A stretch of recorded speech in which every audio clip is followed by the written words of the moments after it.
Olá, alunos do 7º ano, bom dia, tudo bem com vocês? Vamos, para mais uma semana do nosso plano de estudo tutorado. Dessa vez nós vamos estar fazendo a explicação e correção da semana 6 do nosso PET 2021, volume 2.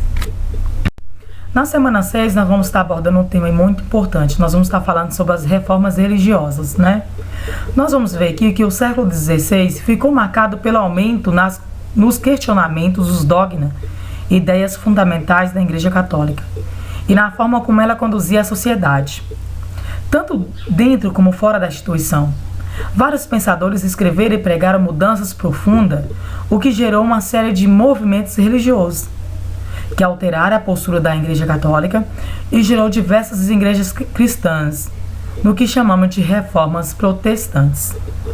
Então nós vamos estar vendo aqui que no século XVI, ele foi marcado por aumentos nos questionamentos dos dogmas da Igreja Católica e tanto como a forma que ela conduzia, a sociedade, tanto dentro da instituição, tanto dentro da igreja como fora da igreja. Nós vamos estar vendo aqui que vários pensadores escreveram e pregaram mudanças profundas, Então, alguns pensadores, eles queriam que mudasse alguns comportamentos que vinham acontecendo dentro da Igreja Católica, o que gerou uma série de movimentos religiosos, que alteraram a postura das igrejas católicas, gerou diversas igrejas cristãs. Então, a Igreja Católica é a instituição mais velha, a religião mais antiga, só que vinha acontecendo alguns acontecimentos, algumas posturas que vinha tendo dentro da instituição, tanto dentro como fora, que fez com que alguns pensadores, eles gerassem diversas outras igrejas, no que chamamos de reformas protestantes. Vinha acontecendo aí uma crise moral da Igreja Católica. O que era essa crise moral? O comportamento dos padres, onde nós sabemos que o padre era proibido de ter relações, ele não poderia casar, nem namorar. Vamos estar falando também sobre a venda de indulgências, a venda de relíquias sagradas. Só que aí vinha acontecendo alguns comportamentos onde que os padres, falavam uma coisa e ele estava praticando outra. Como que o padre fala que, o padre não pode casar, não pode namorar, mas outros padres estavam tendo alguns comportamentos indevidos, onde que alguns tinham ter família, tinham namorada em algumas cidades, ou até mesmo em várias cidades. Vinha também essa parte da venda de indulgência, onde que seria o que? A venda do perdão. Onde que a igreja, ela falava, a pessoa, o indivíduo ia lá e confessava seus pecados para o padre, e o padre relatava que se aquela pessoa doasse uma certa quantia de dinheiro para a igreja, ele seria perdoado dos seus pecados. Então, isso era uma parte das vendas da indulgência. A venda de relíquia sagrada. O que era essa venda de relíquia sagrada? Eles vendiam ali, vamos supor, um pedacinho de madeira. Dizia que aquela madeira poderia ser uma lasquinha da cruz de Cristo, que era sagrado. Vendia uma imagem, um santo, e falava que aquele santo fazeria milagres. Ou então vendia um pedaço de pano e dizia que era do manto de Nossa Senhora ou do vestido de Jesus. Então, que essas relíquias sagradas poderiam fazer milagre. Então, alguns comportamentos que vinham acontecendo dentro da igreja que fez com que tivesse essa reforma protestante. Como que aconteceu na pré-reforma? 2 séculos antes dessa mudança, 2 religiosos já tinham alguns pontos de discordância com relação à filosofia da igreja medieval. O John Wycliffe duvidava, por exemplo, da capacidade de Jesus em transformar a água em vinho e da multiplicação dos pães. Desacreditavam também na existência do purgatório e da proibição do casamento entre padres, que eram os celibatos. Então, vinha na pré-reforma, no início, na pré-reforma, 2 séculos antes dessa mudança, 2 religiosos já tinham alguns pontos de discordância com relação à filosofia da igreja medieval, ou seja, da igreja católica naquela época. Nós vamos ter o primeiro, que era John Wycliffe, que ele duvidava do exemplo da capacidade de Jesus, né, que era transformar água em vinho, e da multiplicação dos pães, então não acreditava. Também ela desacreditava também na existência do purgatório, para ele não tinha purgatório, e da proibição do casamento pelos padres, que era o celibato. O outro é John Howson. Ele questionava o fato de que o Papa ser o líder da igreja e da riqueza dela com as doações da nobreza. Então eram dois religiosos que eles tinham alguns pontos de discordância. Nós vamos ter John Wycliffe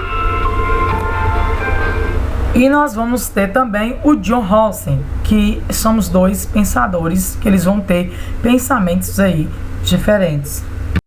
Ele estava insatisfeito. Vamos ter o luteranismo. Esse luteranismo, ele tinha livre interpretação da Bíblia, então qualquer pessoa poderia ler a Bíblia, não só a igreja, no caso lá do Papa, do padre, teria acesso a ela, mas outras pessoas teriam acesso à Bíblia. Então a livre interpretação da Bíblia. Vai ter a salvação pela fé. Então, de acordo com Martim Lutero, que recebeu o nome lá de luteranismo, ele dizia que a Bíblia, né, é de livre interpretação. Ele dizia também que a salvação das pessoas era através da fé.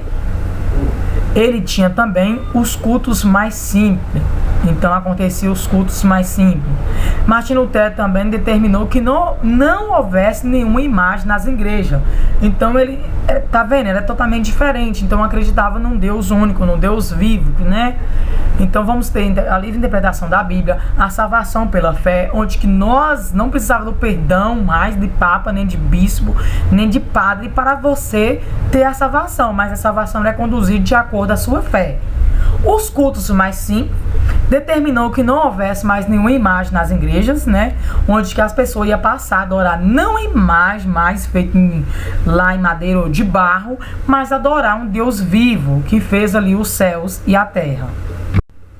Nós vamos ter o Anabatista. Esse Anabatista foi o que? Lutero queria que houvesse uma reforma nas ideias da igreja, mas suas ideias inspiraram outros homens a criar novas religiões cristãs, chamadas de religiões protestantes. Um de seus discípulos foi Thomas Nutesi. Queria uma igreja em que houvesse uma igualdade social entre todos os membros e defendia uma comunidade como os iluminados. Foi criada assim a igreja anabatista. Então nós vamos estar vendo aí que Thomas Moltke queria uma igreja em que houvesse uma igualdade social, né, entre todos os membros e defendia uma comunidade como os iluminados. Foi criada assim a igreja anabatista. Vamos estar falando agora sobre essas 95 teses de Martim Lutero. Essas teses criaram uma série de revoltas dentro e fora da igreja. Entre os pontos que ela discorda no documento estão a venda de indulgência pela igreja, ou seja, o pagamento pela salvação das almas. Então você não precisava, as 95 teses de Martim Lutero discordava disso aí. Você não precisava mais estar fazendo a venda de indulgência pela igreja, ou seja, o pagamento pela sua salvação das suas almas. O celibato, ou seja, a proibição do casamento do clero, a união entre igreja e Estado, a adoração de imagem nas igrejas, o fato de as missas serem celebradas em latim e não na língua local. Então, as 95 teses de Martim Lutero, ela discordava desses pontos aí. A venda de indulgência pela igreja, ou seja, o pagamento pela salvação de suas almas. O celibato, ou seja, o padre ele é proibido de casar, né? A união entre a igreja e o Estado. A adoração de imagem nas igrejas. O fato de as missas ser celebradas em latim. Quer dizer que a maioria da população ninguém entendia o que o padre estava falando, porque nem todo mundo sabia latim. Quem sabia o latim era só o padre, porque ele era estudado, ele tinha estudado aquela língua. Então só o padre que estava sabendo o que estava falando. Poderia ser que você estava lá assistindo a missa, mas você mal sabia o que o padre estava dizendo naquela missa. Então ele discordava desse fato aí. Ele queria que as missas fossem celebradas na língua local. Se a pessoa falasse alemão, falasse a língua alemã. Se a pessoa falasse português, falasse português. Se a pessoa falasse lá inglês, que falasse inglês. Mas que fosse falado, as missas fossem celebradas na língua local, não mais em latim. Nós vamos ter outro, além de Martinho Lutero, nós vamos ter o João Calvino, que ficou conhecido como calvinismo. O francês João Calvino, que ficou de 1509 a 1564, foi influenciado pelas ideias de Lutero e completou sua doutrina.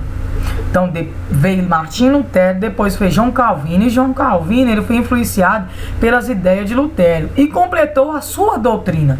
Então o João Calvino veio e completou a doutrina que ficou faltando de Martinho Lutero para ele ter completado.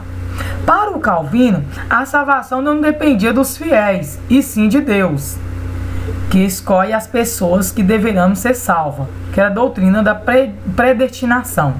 Então, para João Calvino, a salvação não dependia dos fiéis, não dependia da sua fé. Então, a salvação sua não dependia da sua fé, e sim de Deus, que Deus é que escolhia as pessoas que deverão ser salvas, que era a doutrina da predestinação.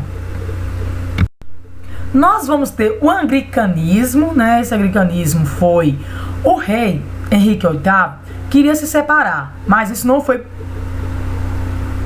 permitido pelo Papa, porque era proibido o divórcio na Igreja Católica naquela época. Você casou, você morria para sempre lá casado com aquela pessoa.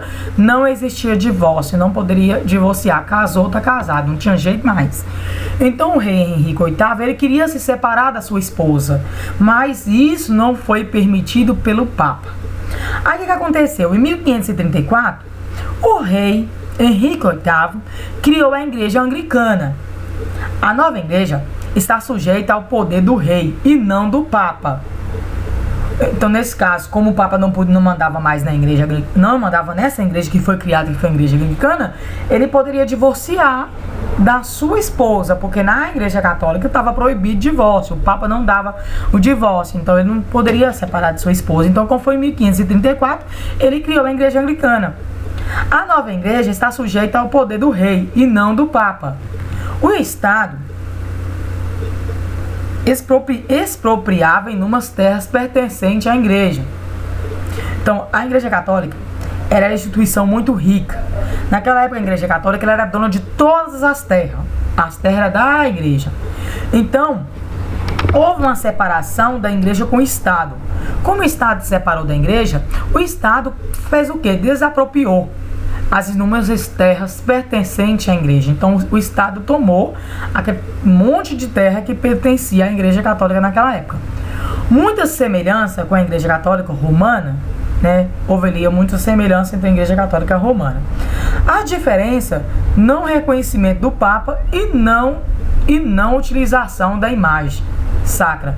Então, com essa Igreja Católica Romana, o Papa não interferia, não colocava sua mãozinha em nada lá na Igreja Católica Romana, e não a utilização de imagem. Então, nessa igreja, não utilizava mais imagem para adoração, mas sim adorava o Deus vivo.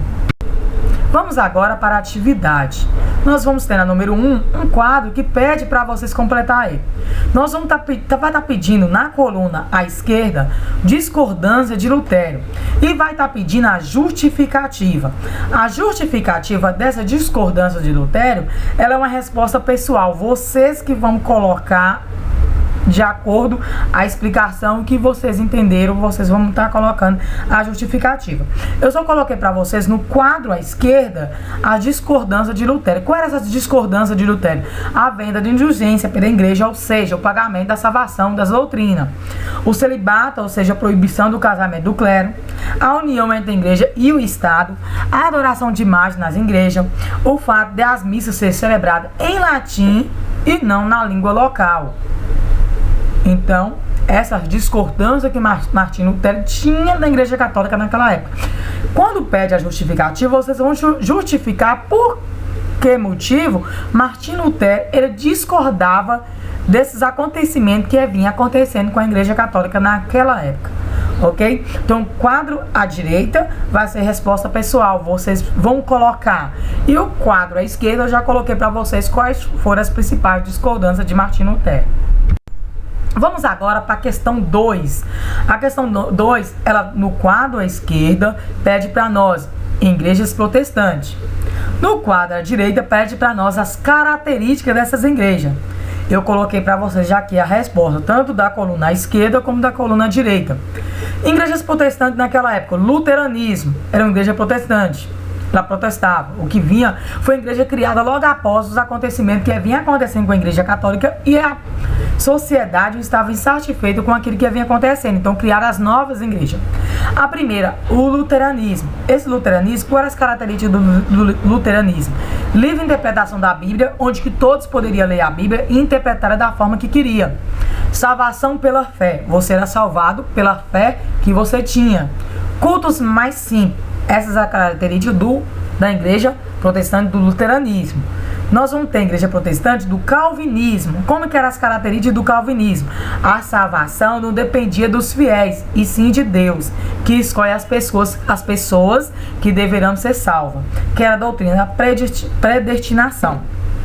Depois nós vamos ter o anglicanismo. Esse anglicanismo, as características dela eram muitas mudanças com a igreja católica romana.